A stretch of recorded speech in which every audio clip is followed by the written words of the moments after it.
Okay, thanks very much, Jeff. We have time for questions before Jeff has to go to other engagements this afternoon. Any questions, statements? Questions without notice? All without notice? No. No questions? The message has been understood, I think.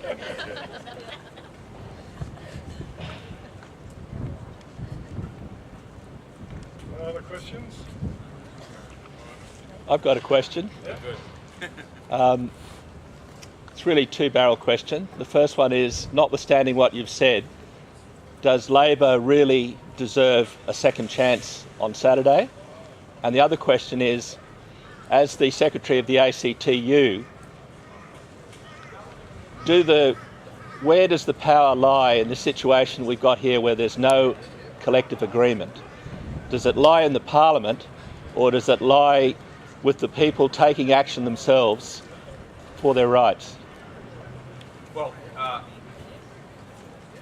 look, in terms of Labor's record, I think, in truth, the minister that we've actually dealt with as a trade union movement, most all, has been the current Prime Minister.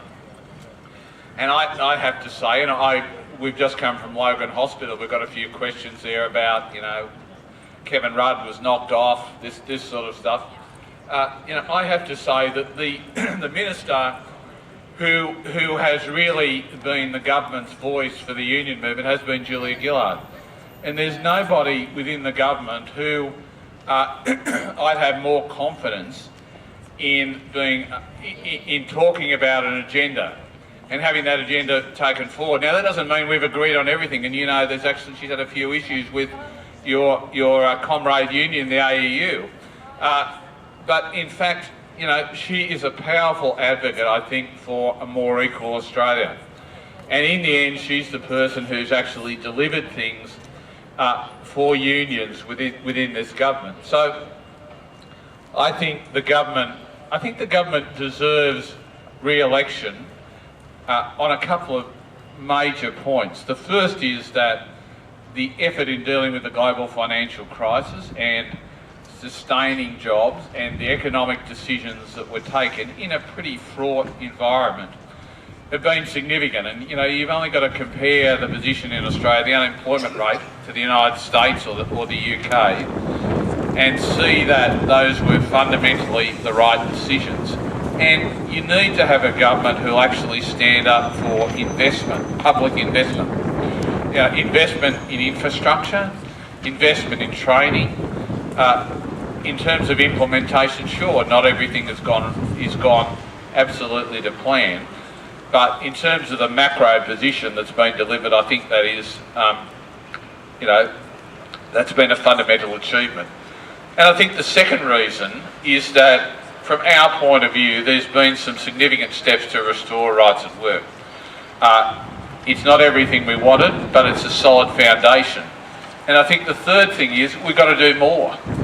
We need to do more on a whole range of fronts in Australia, whether that be industrial relations, more rights at work, whether that be funding for education, whether that be housing, whether that be support for the health system, whether that be action on climate change, and I know there's been a lot of debate about that, but the truth is that we're not actually going to make achievements in any of those areas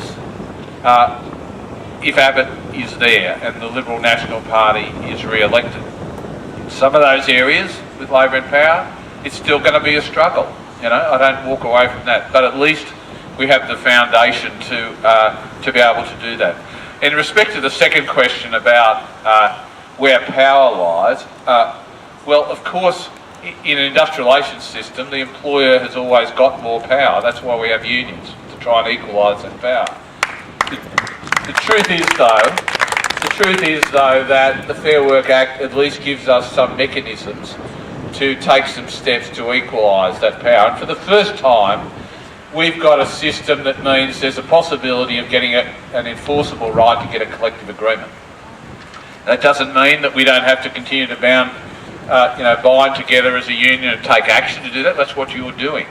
But at least there's a mechanism within the legislation to ensure that bargaining takes place, and that's a considerable advance, and I'd like to do more. I'd like to ensure that the bargaining system operates in a more effective way. I think we should be able, we should be able to bargain freely about all matters, and the bargaining system should be more flexible.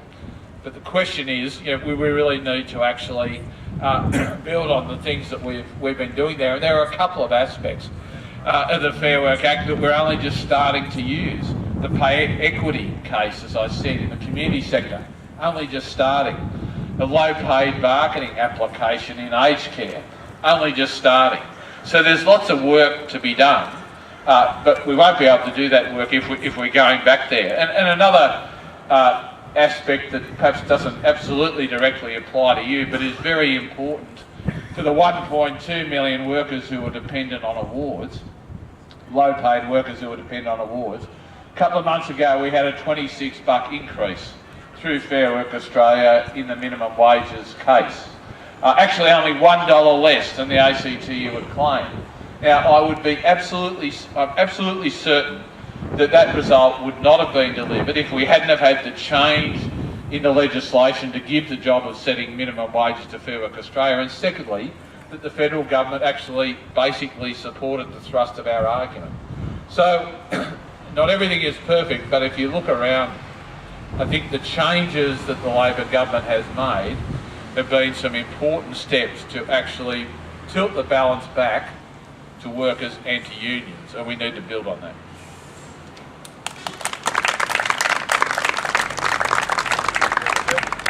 If I could just say something on behalf of the NTEU in response to Ian's question. As most of you would know, the NTEU is not affiliated with the ALP, which I think is generally a good thing, that we're not affiliated with any party. We are affiliated with the ACTU. In fact, Margaret Lee, our State Secretary for Queensland, is one of our representatives on the National Executive of the ACTU, so I have some input into ACTU policy through our representation there. And the NTEU was a very proud participant in the Your Rights at Work campaign that leading up to the 2007 election to get rid of work choices. So we're not affiliated with the ALP, we're not endorsing ALP policies on anything really, but we do have in our latest magazine, The Advocate, information on the positions that we've got from all the parties on their policies on higher education. NTEU members will have this, others can find it on our website.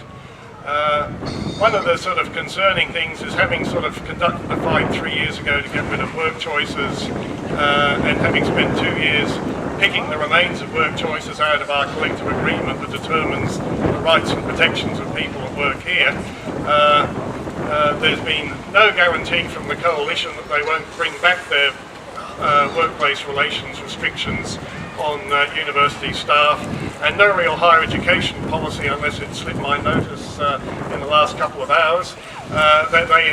It's a few days out, and the coalition haven't actually said what they'll do for higher education. They don't have anything except that they'll lift the cap on HECS to allow universities to charge students more. That's the only thing they've announced for higher education policy.